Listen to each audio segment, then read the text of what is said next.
Now, Charlie Kirk's wife, Erika Kirk, has shown so much strength, so much grace since witnessing the love of her life be killed in such a horrific way. And she shared this memory of Charlie speaking to one of their children.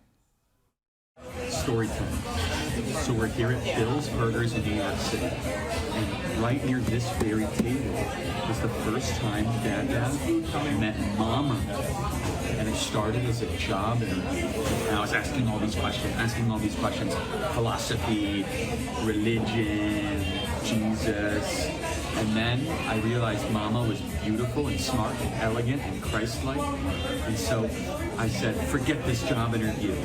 I want to date you. And I said, I have enough friends. And that's where your journey started. Brittney, I really admire Charlie and Erika Kirk for how much love and respect they showed each other, and they were so public about that. You know, I think they were such a great example to young people. Oh, I know. I get chills watching that.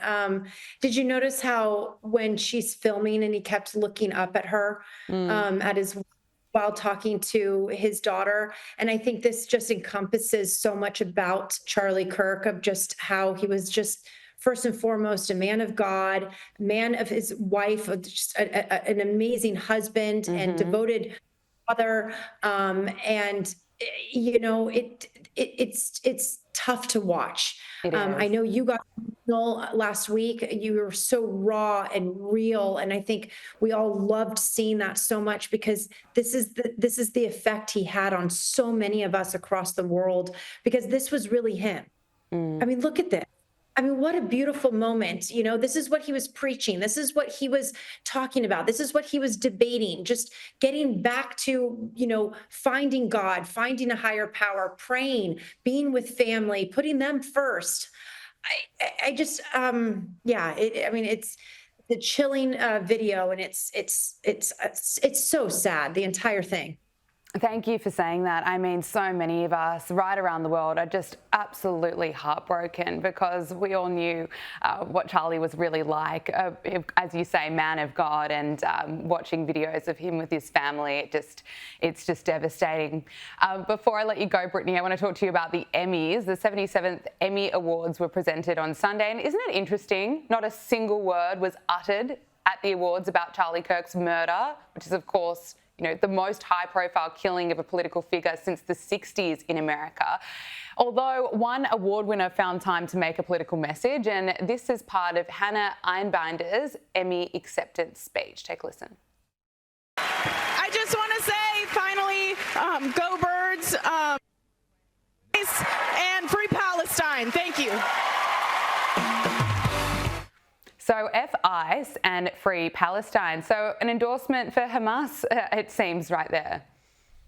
So a couple of things. I used to cover the Emmys. I've covered many, many Emmys.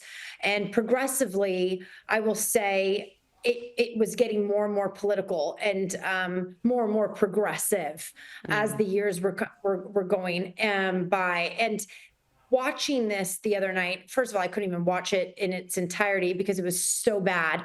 It's no wonder the ratings are at an all-time low. This is a woman here who is very young. She's Jewish. I'm Jewish. I don't want her to be in our tribe. That's for sure.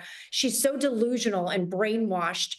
I would say one thing to people like this, because, you know, let's remember, she's saying and spouting off Free Palestine and F-ICE while she goes in her SUV with her security in her gated community in Los Angeles and then goes to sleep at night, right?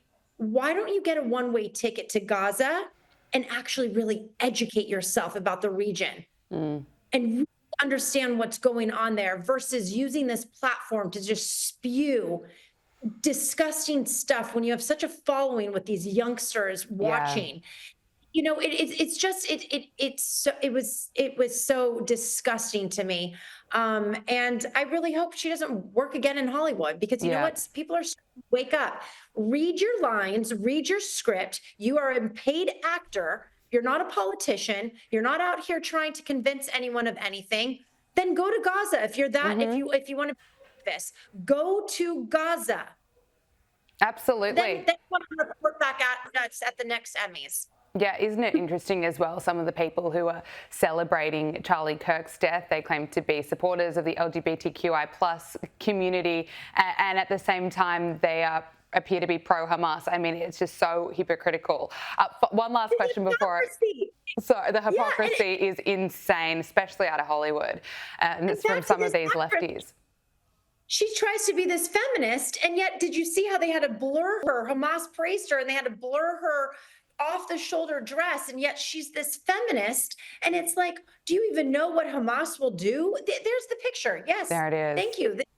There it is. Exactly. So Hamas, they post something about praising her, what she says, yet they have to blur her dress. And here she is for, women and women's rights and all that, and LGBTQ community. And yet, does she have any idea what they do in Gaza if you say you're gay? Yeah, no, and she doesn't want to call that out either, does she? What about calling out Hamas? Anyway, it's absolutely unbelievable. Before I let you go, Brittney, Oscar award-winning Hollywood legend Robert Redford is being remembered as one of the finest actors ever. He died in his sleep at the age of 89 in his home in Utah, and you had the honour of interviewing him for Entertainment Tonight a few years ago. I mean, can I get your reaction to the news? Yeah, I mean, I remember meeting him, and I was just like, I was awestruck because it's Robert Redford. He is a legend. And I just remember, out of all of these celebrities that I interviewed over the years, working for Entertainment Tonight and CBS News back in the day, he was one of the most charismatic, special people I've ever interviewed. Interesting life and hard worker. And I remember giving him a gift in the middle of our interview. I gave him a fishing lure because he was a huge fisherman, and he was so grateful and thankful and just very soft-spoken and such a gentleman. But what a life he lived, 89 years old, life.